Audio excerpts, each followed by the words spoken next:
Hello there, and welcome to Stanley Chess. My name is Stanley, hence the video channel name. And recently, I impulse bought a couple chess books, because why not?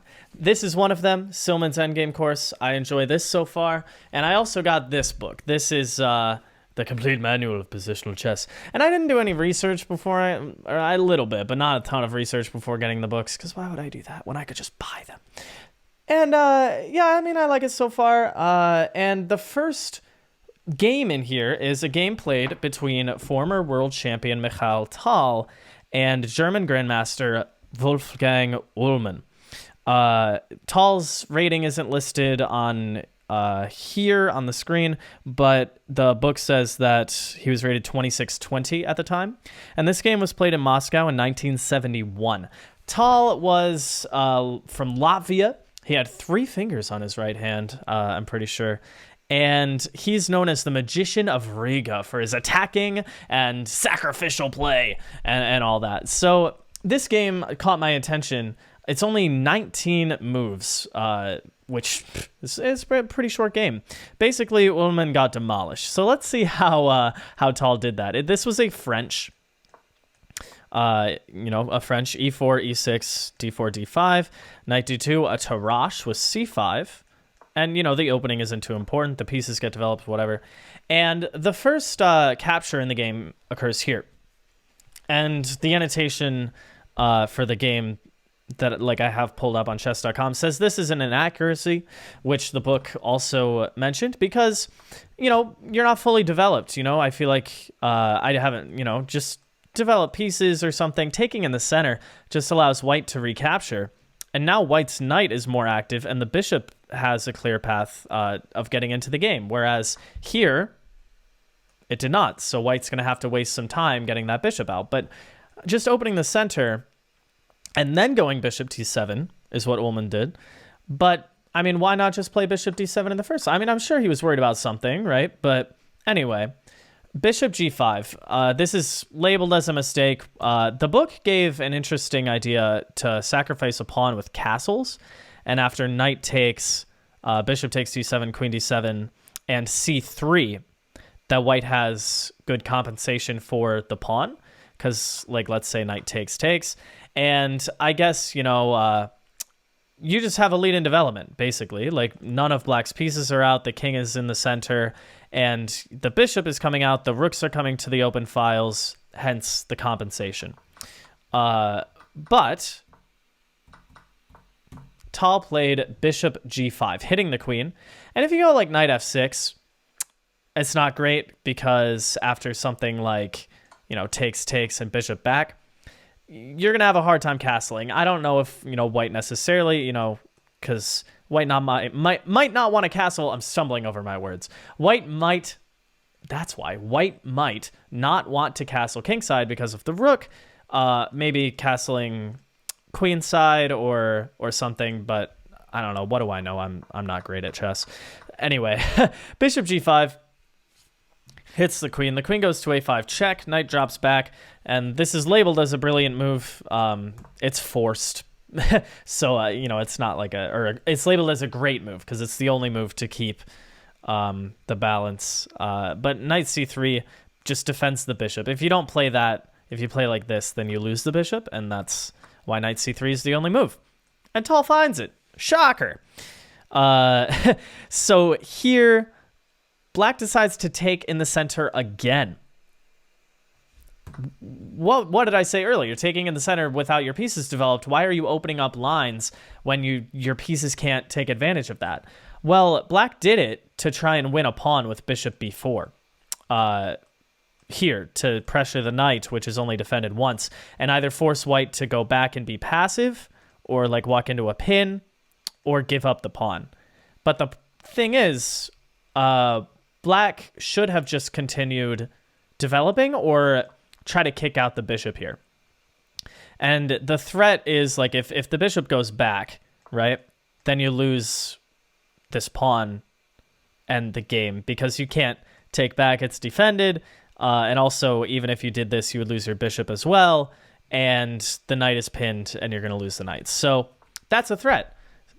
Bishop takes, and you're going to lose the d4 pawn anyway. So your choice is you can either take here and help black develop, or you can castle and give up the pawn. But the problem is, if you do that and takes, then if you take back with the knight, you lose your bishop.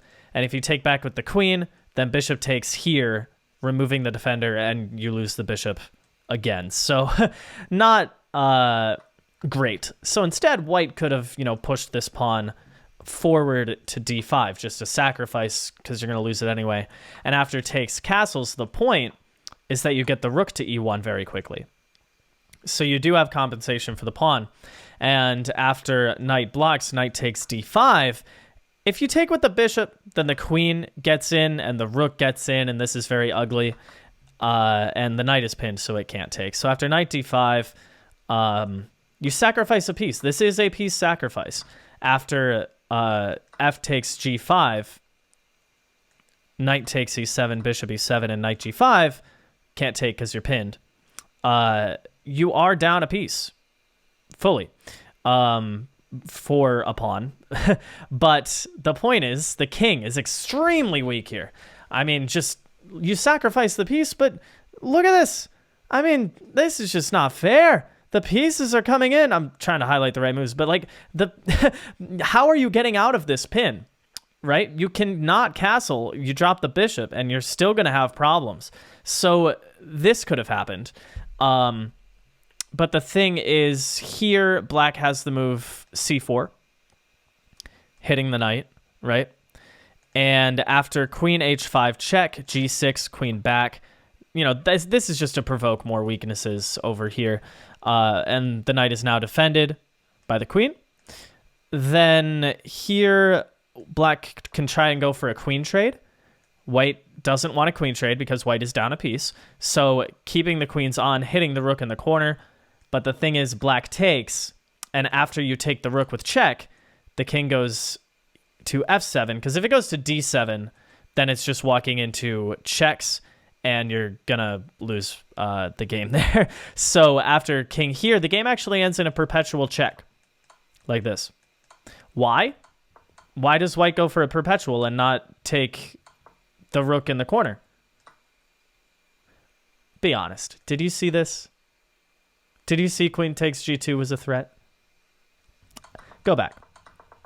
After queen takes knight, black is threatening checkmate.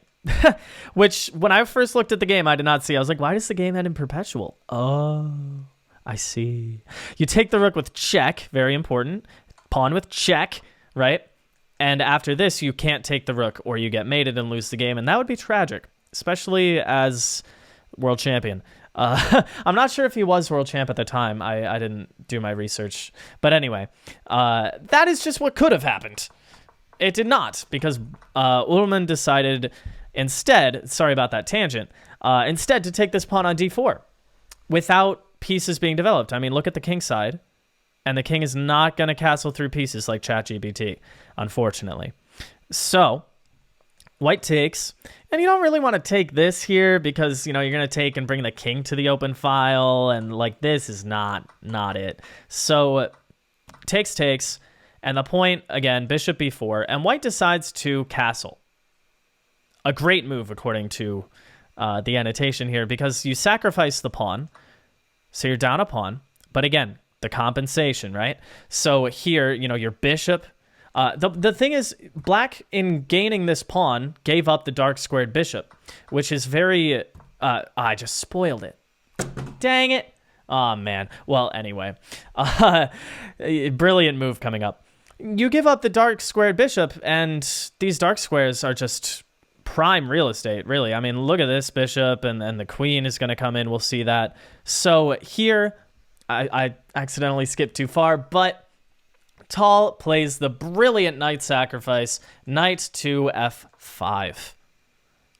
Well, I don't get it. What if I just don't take the knight? What if I go here? Then knight d6 check. You can't take because it's defended, and the king has to move, and that is ugly. That is not it. I mean, the rook is... No, do not. So you have to take the knight. And again, rook e1 check. is the idea. And if knight blocks here, you sacrifice the rook and take the bishop and take the knight. And look at this. You really want to play this with black? I don't think so. So you don't do that. Instead, you play bishop e6, a bit more solid. But the thing is, remember the dark squares, the queen jumps into d6. The thing is, black can never play rook d8 because this is mate. The knight is pinned, so you can't take, which is unfortunate. So queen d6, great move, according to the engine. Pardon all my yelling, I'm getting excited. So here, black finally tries a6, but it's just too late. I mean, a6 is just trying to, I don't know, put a bandage on like a little band-aid on I don't know, a big cut. I was going to say a third-degree burn, but that didn't make much. Ignore me. I'm just dumb. Anyway, a6, and here Tal finds a really cool maneuver. I think it's labeled... Yeah, no, it's labeled as a great move. Sacrificing the bishop. You've already sacrificed a knight, but here, Tal gives up another piece. Bishop d2! Hits the queen, and after the queen moves and takes a pawn, bishop b4! Brilliant move! Because look at this. The dark squares. The queen is coming in. You can take the bishop at queen f8. And the king's got to move. Rook d1. You don't bring the other rook, I guess, because you might be worried about this pawn. Maybe, you know, the rook coming in and counterplay, right? So you take a check with this rook, and the king moves, and you take the rook. And here, black resigned the game. Why did black resign? Well, the thing is, black is up 3 points of material. If you count it, I think it's what, 2 pieces for the rook? Yes, it's 2 knights for the rook and 2 pawns. Does that sound right? Sure. If it's wrong, then oh well. But the point is, black is up material, but look at the king. The king is dying, like literally gasping for air. The king's only legal square move right now is like b6, the only escape square. And after something like what could have happened, queen a4, trying to get a queen trade, right, and hitting these pieces, there's just I think bishop d6 check. And if the king runs to d7, then you have bishop back to c5 check. And if here, oh, then what is it? I think queen f8, hitting g7. Forgetting about the king for a second and just going for, you know, more material on the way. And if you try to defend it with the queen, you know, the knight was pinned, so you can't move that. If you try to defend with the queen, well, then here you just have queen d6 here and bishop b6, and you can't stop mate. Literally none of black's pieces can stop queen c7. You have to give up the queen and the bishop afterwards. But that's crazy. I mean, that's how the game could have ended. So black ended up resigning. What a game. I mean, let's instant replay. So we had a normal opening, you know, a bit of an inaccuracy here taking, and then bishop d7, hitting the queen. And taking, black is trying to win a pawn and attack white, but white is just going to castle the king. And where is black's king going? By the end of the game, black's knight and rook here never moved. They never woke up. They are in a coma. They have been in a coma this entire game. So it's just crazy. Takes in the center, and Tal just realizes, screw the pawn. Knight f5. Open up that e-file, baby. Get the rook in. And the bishop blocks, but it doesn't matter. The queen is getting in. The dark squares are just for the taking. a6. You think I care about the bishop? Bishop d2 to b4 and queen f8. Oh my goodness, taking the rook. Oh man, what a game. What a game. Anyway, if you made it to the end of this video, I just want to thank you. I really do appreciate it. If you liked it, make sure to hit the like button and also subscribe. I greatly appreciate that. Feel free to leave a comment below. Shows YouTube that people care about the video, you know, and then they go, oh, maybe we should show this to more people. How about that?